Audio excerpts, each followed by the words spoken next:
A mom with dwarfism was told that her baby wouldn't live, but she gave birth to a second miracle child.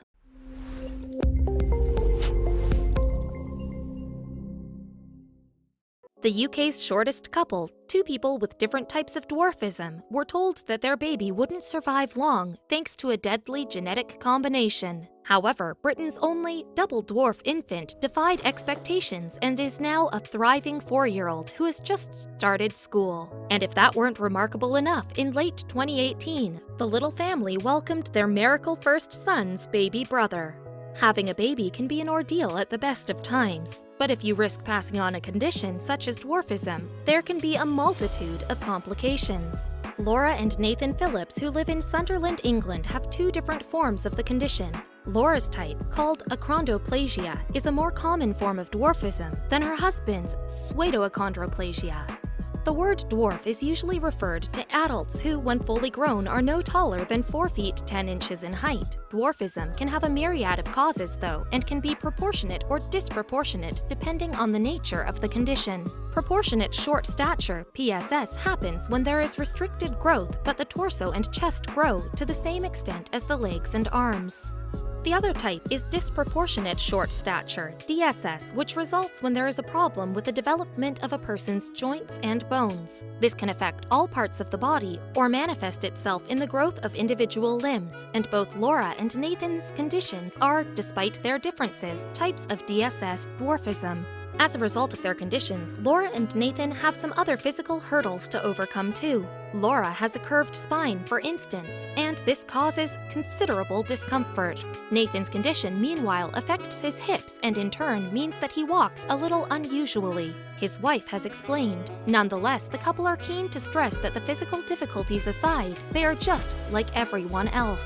Going into more detail, Laura's dwarfism, achondroplasia, is the technical term for without cartilage. According to the National Organization for Rare Disorders, the condition results in a large head, short arms, and a general lack of growth. Those affected usually attain an adult height of about 4 feet. Brain function, meanwhile, is generally unaffected and lifespan is close to normal in most cases. Nathan's pseudoachondroplasia also affects the length of his arms and legs, and there is disproportionate growth and a lack of height. And, as is the case with achondroplasia, mental abilities are not usually affected in such instances.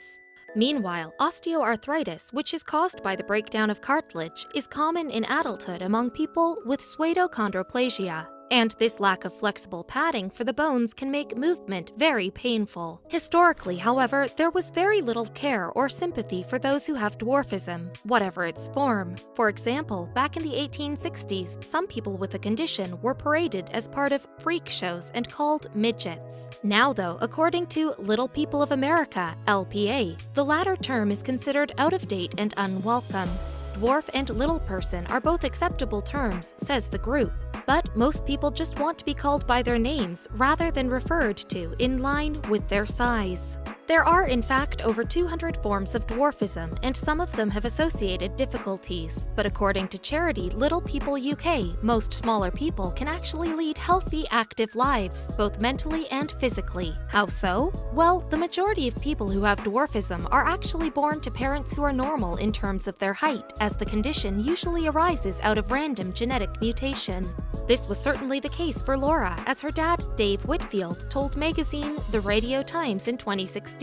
He and his partner hadn't found out about their daughter's dwarfism until after her birth. And although it wasn't obvious at first that there was anything out of the ordinary, Laura's mother had, while cuddling her little girl, an inkling that there might be an issue. Then, a short time later, Laura's achondroplasia was diagnosed. Also, in the interview with the Radio Times, Dave revealed that Laura had gotten used to standing up to bullies. He explained, "The only time I've seen her really upset is when she was young and one group of kids had pinned her up against a wall to take a closer look at her." In spite of that incident, though, Dave said he really isn't worried about his daughter, since she's her own woman. What's more, despite being just 4 feet 2 inches tall, Laura has said that she quickly worked out how to deliver comebacks if there ever were any playground digs about her size. As she told newspaper The Daily Mail, "I suffered a bit of bullying at school because of my condition, but I soon learned how to stick up for myself." Biologically, though, dwarfism does present a few obstacles for women such as Laura. You see, unfortunately, no amount of determination or medical know-how can trump genetics, and not much has been written about pregnant women with Laura's condition, which means there is relatively little for doctors to go on. Website Baby Gaga does, however, give an insight into how pregnancy can impact a woman with a smaller frame.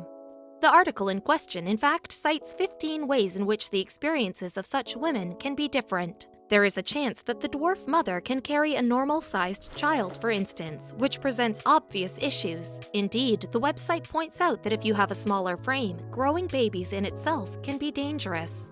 So, when you think that most mothers who are considerably shorter than average height weigh perhaps about the same as a child, then giving birth can be a scary scenario, according to Baby Gaga writer Erin Burkhalter. And in her November 2017 article, Burkhalter explains that a mom-to-be can gain up to 30 pounds of added weight, which of course can put considerable strain on a smaller skeleton. With all this said, a child being born with dwarfism occurs around 1 in just 25,000 births, and if parents have different strains of dwarfism, as in Laura and Nathan's case, then there is about a 1 in 4 chance that the child will have either one or the other of the dwarfism types. In such instances, there is also a 25% chance that the child will inherit both conditions, as the Phillips baby did, becoming the only known UK case of double dwarfism. Despite the presence of occasionally insightful articles, though, the couple believed that there is a lot of general ignorance about what being a dwarf is really like. Speaking to website Alba Waba in July 2018, Nathan said, "To some people it's still a myth. You know, there's no such thing as dwarfs, they'll say. They're from fairy tales, and you just think, well, my goodness, the lack of education there. Are we so small that we're all forgotten about?" Laura, for one, though, decided that she was big enough to make an impact, in film and TV no less. She's even been involved in the Harry Potter series of films. Plus, she appeared in UK TV show Seven Dwarfs, which followed the backstage lives of performers in pantomime, and as it turns out, the show introduced her to a very special man to boot. You see, it was in Bath while working on the production of Snow White and the Seven Dwarfs that Laura first laid eyes on her future husband, and Nathan, who stands at 3 feet 11 inches tall, told the Daily Mail that they had become inseparable very quickly.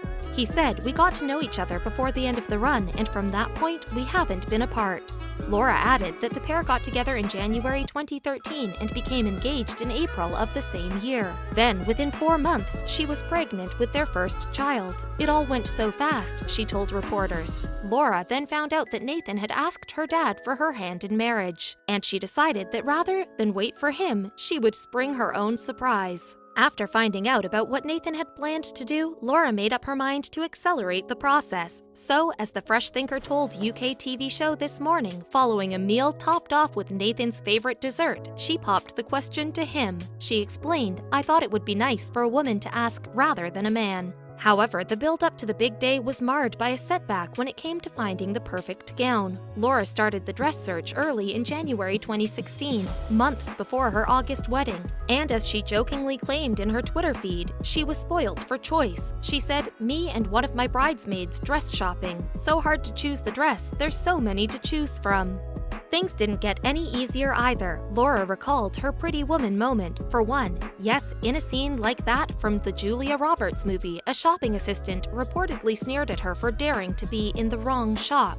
Laura had had her heart set on a fitted style dress that showed off her curves, a touch of Hollywood vintage. However, the assistants seemed to think that they knew better. Speaking to the newspaper The Sun, the diminutive bride-to-be recounted her battle to get store staff to accept her size. "I went into a number of bridal shops and the store assistants did a double take," she said. "They tried to push me towards the children's wedding clothes or ugly simple dresses that didn't suit me. One manager apparently didn't even want to let Laura try a dress on at all."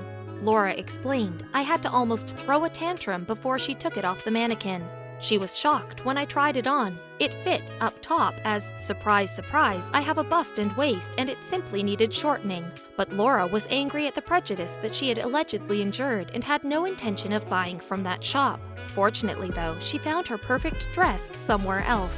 Then the big day arrived and Laura and Nathan got married in style at South Cowsey Inn, County Durham, with around 50 invited guests. Laura was wearing an 800-pound, $1,010 white-fitted dress decorated with embroidery and pearls, and Nathan, handsome in a gray suit with a rose adorning his lapel, was the dashing groom. The couple revealed some snaps of their stylish August 2016 wedding to the Daily Mail. One touching shot shows them exchanging rings. Another is of the loving couple becoming husband and wife with a kiss. Perhaps the most romantic, though, is a picture of the new husband and wife striding out onto the dance floor to enjoy the music. Laura had chosen a navy and white theme for her big day and went for the bold love wording above the invitations as a theme for her reception. The centerpiece cake also featured cream and blue layers trimmed with ribbon, lace, and roses, and one wedding picture even shows the cake next to huge illuminated letters that are almost the same height as the happy couple. The newlyweds said the wedding was a symbol of how far they had come, and it gave them the chance to exude their strength and optimism.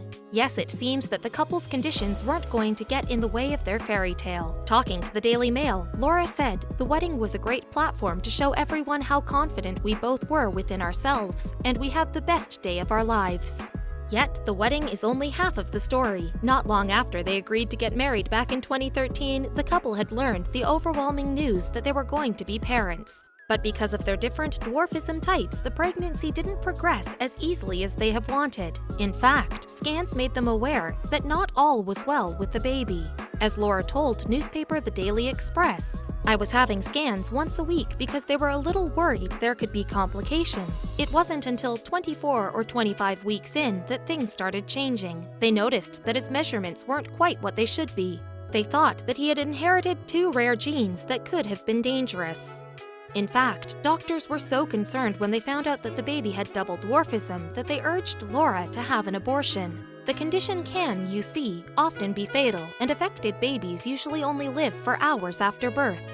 The mortality rate is due to various issues, including the size of the baby's upper body and neurological concerns, and together, these make the odds of such infants surviving very low. Most babies who inherit this deadly combination of genes don't make it. Laura decided against an abortion, however, as she and her husband already felt utterly devoted to their tiny son.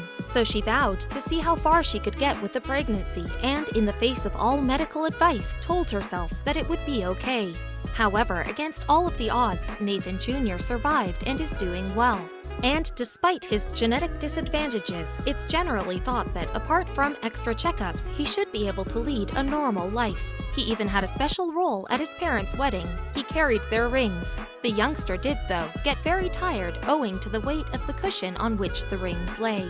"We waited so long to get married so that little Nathan could be old enough to carry the rings," Laura told the Daily Mail. But in the end, the cushion was too heavy for him. He decided he didn't want to carry it anymore, and he threw it to the side.